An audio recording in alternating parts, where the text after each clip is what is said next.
Olá, fidelidade!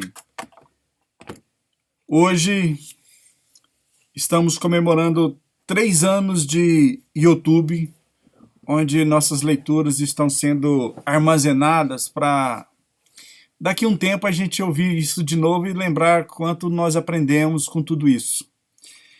E alcançamos 16.340 visualizações e 2.000 horas de vídeos assistidos. Então isso é muito bacana para mim. Eu nunca pensei que eu ia conseguir chegar nesse limite desse tempo. E se não me engano, acho que já estamos quase alcançando a meta. Alcançando o número de 300 vídeos gravados, áudios, né? E vamos a cada dia aprimorando. O meu programa de gravação aqui, tem dia que ele me deixa louco. Eu gravo quase 40 minutos, quando eu vou fazer a edição, ele está travando, e aí fica meio difícil, aí tem que começar de novo. Ou seja, eu faço uma leitura 2 vezes para ela chegar ao ponto de colocar no YouTube, e às vezes ainda passa alguma coisa que eu não vejo. Mas tudo bem, a gente vai melhorando a cada vez que detectamos algum erro, né? Mas enfim, eu agradeço a todos vocês que se inscreveram, 354 inscritos, e eu acho muito bacana. Poderia ter sido estar em um número maior, mas acredito que a gente vai crescendo devagar mesmo, tem jeito não. Se todos os meus amigos se tivessem inscrito no canal, eu já estava bem adiantado, né? Mas tudo bem. Bom, vamos falar sobre o livro de ouro de Saint-Germain, A Sagrada Alquimia do Eu Sou.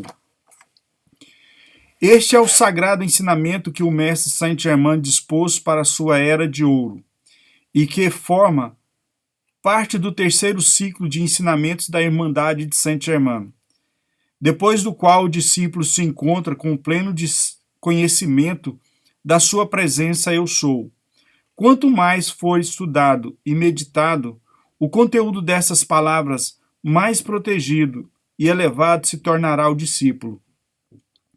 Sabemos que o amado mestre não usa nenhuma dissimulação ao mostrar-nos os perigos e consequências ocasionadas àqueles que focarem sua atenção em leis, pessoas e vibrações inferiores, utilizando-se de seus ensinamentos.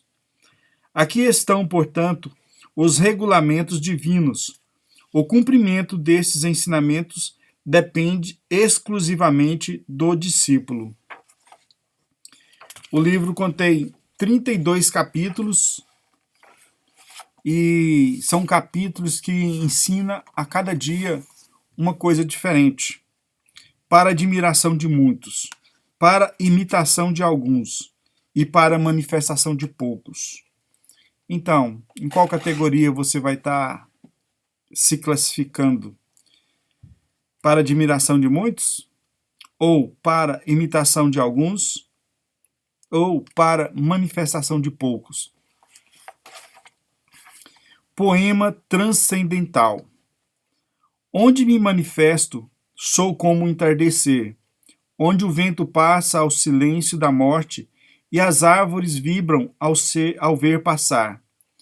Se não me manifesto, no nada tudo serei, e assim serei como o alvorecer, onde os pássaros cantam ao som da noite que se fez dia, e do sol que se fez presente, desvirginando o horizonte de um mar inocente, tal qual um beijo ardente da terra, numa semente em que algo vem a germinar, algo que habita e surge, sem dogmas e sem preceitos, algo dentro e fora do seio da mãe que ainda não veio.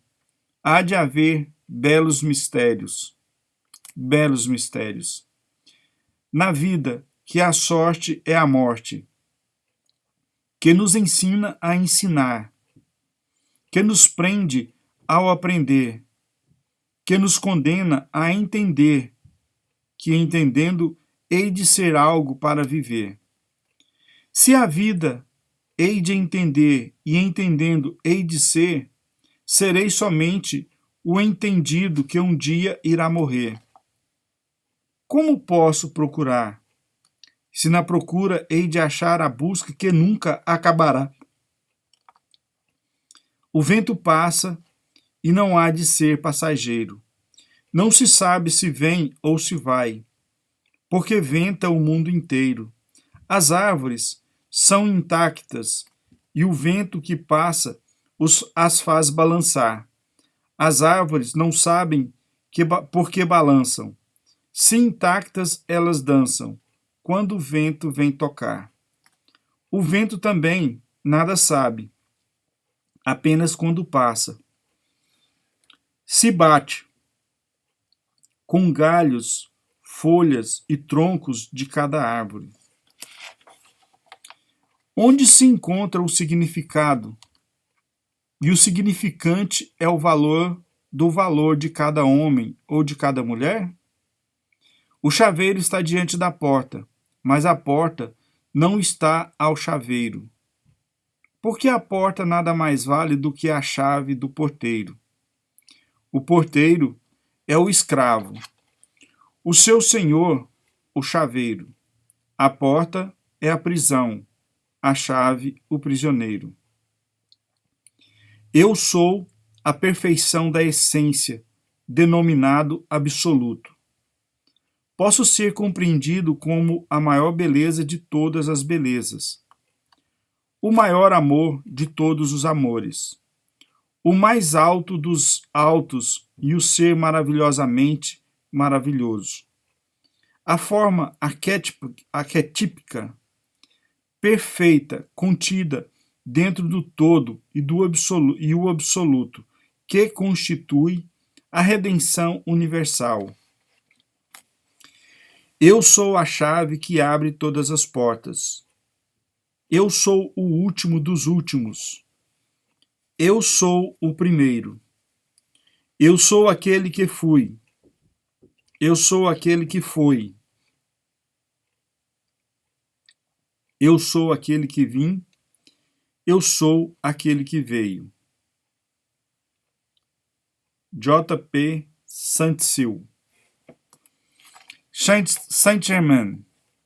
Conde de Saint-Germain, Transilvânia, 28 de maio de 1696.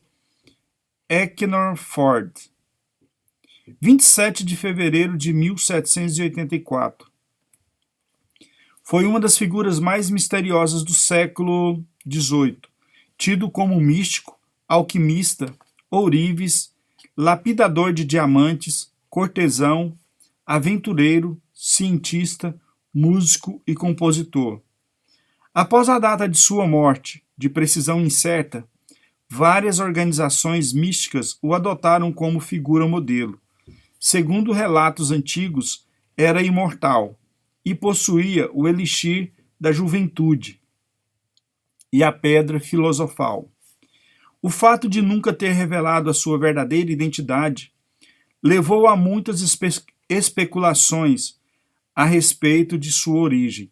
Entre elas, uma especulação aponta que o conde seria filho de Francis II Rákóczi, o príncipe da Transilvânia, que na época estava exilado. Outra divagação diz que seria filho ilegítimo de Maria Ana de Neuburgo, viúva de Carlos II da Espanha, com um certo conde adaneiro, que ela conhecera em Bayonne, no sudoeste da França. Alguns historiadores portugueses consideram que era filho ilegítimo do rei D. João V de Portugal, fruto da ligação com uma freira de Odivelas. O conde de Saint-Germain teria estudado na Itália, possivelmente como protegido do grão-duque Jean Gastone, o último descendente dos Médici.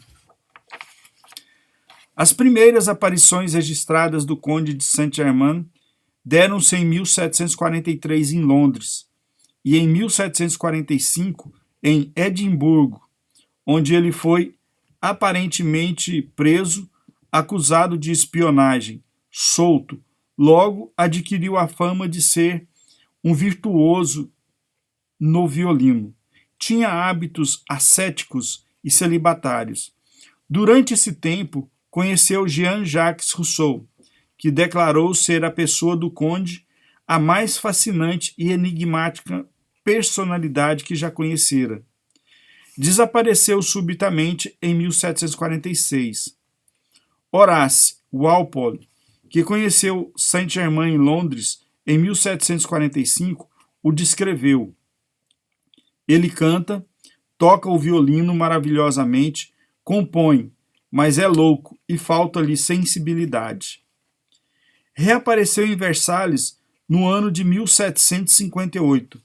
Dizia-se ourives e lapidador, bem como trabalhava com tingimentos de tecidos que nunca desbotavam, por terem uma fórmula secreta. Hospedou-se em Chambord, sob a proteção do rei Luís XV, de quem havia angariado a confiança, e também de sua amante, Madame Pompadour. Nessa época, distribuiu diamantes como presentes entre a corte e ganhou a reputação de ter séculos de idade. Nos salões da corte, um mímico denominado Gover começou a imitar os maneirismos do conde, dizendo ter conhecido Jesus Cristo. Em 1760, ele deixou a França, indo para a Inglaterra, cujo ministro de Estado, Duque de Choiseul, tentou prendê-lo. Depois desses fatos, esteve nos Países Baixos, em São Petersburgo, na Rússia, quando o exército russo colocou Catarina, a Grande, no trono. Mais tarde, a destituição do imperador com a substituição por Catarina seria atribuída a uma conspiração do conde. No ano seguinte, foi para a Bélgica, onde comprou terras com o nome de Conde de Surmont. Tentou oferecer sua técnica de tratamento de madeira e couro ao Estado. Durante as negociações, que resultaram em nada, na presença do primeiro-ministro Karl Cobenzl, ele transformou o ferro em algo com a aparência do ouro. Depois, desapareceu por 11 anos, para reaparecer em 1774 na Baviera, sob o nome de Conde Tisarog. Em 1776, o conde ainda se encontrava na Alemanha, com o título de Conde Weldon, ainda oferecendo receitas de cosméticos, vinhos, licores e vários elixires. Impressionou os emissários do rei, Frederico II, com a sua capacidade de transmutação de simples metais em ouro. Para Frederico, ele se apresentou como maçom. Posteriormente, o conde de Saint-Germain estabeleceu-se na residência do príncipe Karl de Hesse-Kassel, governador de Schleswig-Holstein, e lá pesquisou a fitoterapia, elaborando remédios para dar aos pobres. Para o príncipe, ele se apresentou como Francis Rakovski II, príncipe da Transilvânia. Em 1779, Saint-Germain chegou à Altona em Schleswig, onde tornou-se amigo do príncipe Carlos de Hesse-Kassel, que forneceu materiais e subsídios para o conde realizar seus experimentos. Em 27 de fevereiro de 1784, o conde de Saint-Germain morreu na residência junto à fábrica cedida pelo príncipe Carlos de Hesse-Kassel. Sua morte foi registrada nos anais da igreja de São Nicolau, em Eckerford, e sepultado no dia 2 de março. No dia 3 de abril, a Câmara e burgomestre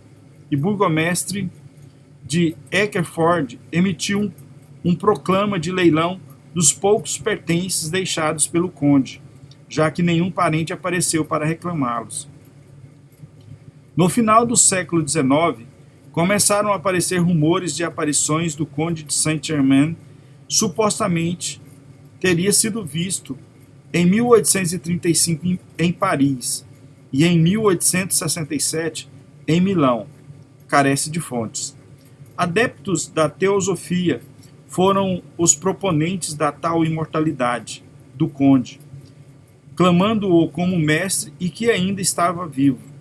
N. Besant, uma teosofista, disse ter conhecido o conde em 1896. Outro teosofista, C. W. Leadbeater, disse tê-lo encontrado em Roma em 1926. Um piloto americano, após falha mecânica em sua aeronave em 1932, fez um pouso forçado em uma das montanhas isoladas do Tibete, e entre os monges que o trataram, relatou que havia um homem estranho que teria dito: "Eu sou o Conde de Saint-Germain, e em breve voltarei para a França." Várias lendas surgiram em torno do Conde de Saint-Germain, às quais faltam respaldo histórico modernamente. Estas lendas são propaladas por grupos místicos religiosos. Dizem que certa vez, carece de fontes, o Conde de Saint-Germain assombrou a corte do rei Luís XV, quando o rei reclamou para si possuir um diamante de tamanho médio, que por ter um pequeno defeito valia apenas 6.000 libras, e que se tal falha não existisse, valeria pelo menos o dobro. Saint-Germain solicitou a pedra, e após um mês devolveu-a ao joalheiro real, com o mesmo peso, sem que apresentasse a mínima anomalia. Vários relatos afirmam ter o conde uma imagem imutável, pois sempre apresentava ter por volta de 45 anos.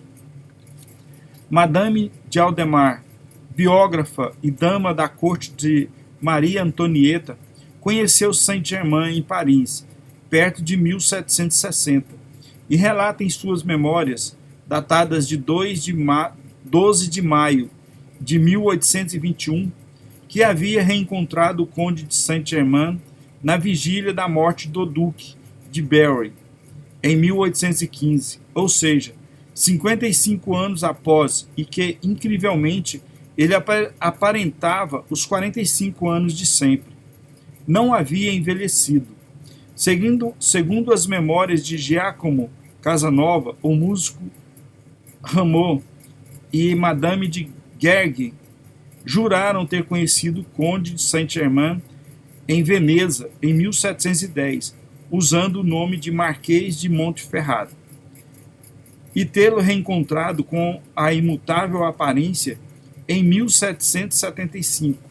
Se verdade, destruiria as hipóteses de o conde ser filho do príncipe Francis II Rakovski ou da Madame de Neuburg. Homem de personalidade hipnótica, frequentava a corte ocasionalmente e se tornava o centro das atenções em qualquer reunião, mas, estranhamente, nunca ninguém o viu comer ou beber o que quer que seja publicamente. Carece de fontes. A origem de sua renda também é um enigma, pois era um homem rico, detentor de várias pedras preciosas, incluindo diamantes, que gostava de presentear. Um opala de tamanho monstruoso e uma safira branca, tão grande quanto um ovo, e de fartura em ouro, sem que se soubesse de onde procediam. Tinha a fama de possuir o elixir da juventude e a pedra filosofal. Conta-se que ele era capaz de produzir diamantes a partir de pedras pequenas comuns. Os diamantes que decoravam seus sapatos valiam uma soma considerável de 200.000 francos. Madame du Hausset relata que, certa vez, estava na presença do conde e da rainha Maria Antonieta, enquanto ele mostrava algumas joias a ambas. Madame du Hausset comentou brevemente sobre a beleza de uma cruz, decorada com pedras brancas e verdes. No mesmo momento, o conde quis presenteá-la com a joia, o que foi recusado. por insistência da rainha, que achava ser o artefato falso, ela aceitou.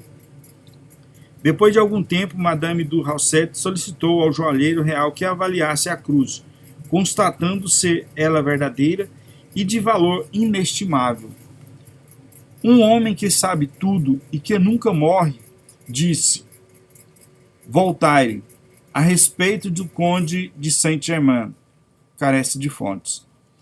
Assim era visto o conde na época, já que desfrutara várias tentativas por parte de inúmeras pessoas em desvendar os verdadeiros fatos sobre a sua origem. Rumores afirmam que o conde Cagliostro era seu discípulo. O conde também tinha o hábito de aparecer subitamente em uma roda social e depois sumir por vários anos, sem deixar traços. Para a sociedade teosófica, Saint-Germain é o mestre ascenso do sétimo raio, que emana a chama violeta, e que seria a mais poderosa força espiritual atualmente presente no planeta. Uma energia de desobstrução, um fogo sagrado e luz de intenso brilho que produz a queima dos karmas. Atualmente, estaríamos entrando na sétima era, a era de Aquários. Saint-Germain seria o senhor mestre e Chohan, regente do sétimo raio de luz cósmica, que é o raio violeta da purificação, transformação e liberdade, que atua de forma dinâmica através de sua manifestação como chama. Como possibilitaria a redenção pessoal através da dissolução e incineração kármica? A chama violeta é também a chama da misericórdia, uma vez que é um instrumento que possibilitaria a melhora pessoal e ascensão espiritual. Instrumento criado e outorgado pelo divino, pelo emanador dos raios cósmicos, o grande Sol central. No Brasil, o avatar da Era de Ouro de Aquário tem vários grupos que divulgam seus ensinamentos. Entre eles estão a Fraternidade dos Guardiães da Chama, Movimento da Consciência Suprema, UNAI, e o Núcleo de Desenvolvimento de Terapeutas do Terceiro Milênio, Saint-Germain, e Fraternidade Solar, Coração Pachamama, de Viamão, Rio Grande do Sul. Em São Paulo, na região de Cajamar, localiza-se a comunidade Merkabah Gurudeva, que transmite os ensinamentos dos mestres da grande fraternidade branca. E aqui encerramos a apresentação de Saint-Germain. A origem do eu sou. Eu sou o que sou. Em hebraico, pronunciado Ehyeh Asher Ehyeh. É uma tradução comum em português da resposta de Deus usada na Bíblia hebraica quando Moisés perguntou seu nome. É um dos versos mais famosos da Torá. Ayah, que significa existiu ou era em hebraico. Ehyeh é a primeira pessoa do singular da forma imperfeita e é geralmente traduzida nas Bíblias em português como serei, por exemplo. Em Êxodo 3,14, Ehyeh Asher Ehyeh é geralmente interpretado como significando eu sou o que sou, embora também possa ser traduzido como serei o que serei. Ehyeh Asher Ehyeh, muitas vezes contraído em português como eu sou, é um dos 7 nomes de Deus, concedido em cuidado especial pela tradição judaica medieval. A frase também é encontrada em outras literaturas do mundo religioso, usada para descrever o Ser Supremo, em geral, remetendo para o seu uso em Êxodo. A palavra Ehyeh é considerada por muitos estudiosos rabínicos como sendo uma derivação de primeira pessoa do tetragrama Tom. A palavra Ehyeh é usado em um total de 43 lugares na Bíblia hebraica, onde normalmente é traduzida como eu serei. como é o caso de sua primeira ocorrência em Gênesis 26:3. Ou serei, como é o caso para a sua ocorrência final em Zacarias 8, versículo 8. A importância colocada na frase, como ele é usado por Deus para identificar na sarça ardente, decorre da concepção hebraica do monoteísmo, que Deus existe por si mesmo, para si mesmo, e é o Criador incriado, que é independente de qualquer conceito, força ou entidade. Portanto, eu sou quem eu sou. Alguns estudiosos afirmam que o tetragramaton se deriva da mesma raiz verbal, seguindo uma interpretação rabínica de Êxodo 3:14. Mas outros afirmam que ele pode simplesmente soar similar como pretendido por Deus, como o Salmo 119 e as palavras hebraicas shoked, assistir, e shaked, ramo de amêndoa, encontrada em Jeremias 1, versículos 11 a 12. Se o nome santo escrito como Yahvé é derivado de Eia, ou se os dois são conceitos independentes, é um assunto de debate entre os historiadores e teólogos. Na aparência, é possível interpretar Yahvé como uma terceira pessoa do singular na forma arcaica do verbo aya, ser, significando, portanto, ele é. Ele é notavelmente diferente da raiz el, que pode ser usada como um substantivo simples para se referir à divindade criadora, em geral como em Elohim, que significa simplesmente Deus ou deuses. Esta interpretação está de acordo com o significado do nome dado em Êxodo 3:14, onde Deus é representado como se estivesse falando e, portanto, como o uso da primeira pessoa, eia, eu sou. Outros estudiosos consideram a raiz triconsonantal de Hawa como uma origem mais provável para o nome de Yahvé. E aqui a gente encerra essa primeira parte da introdução para a gente entender quem é Saint-Germain e a primeira instrução do que significa o eu sou.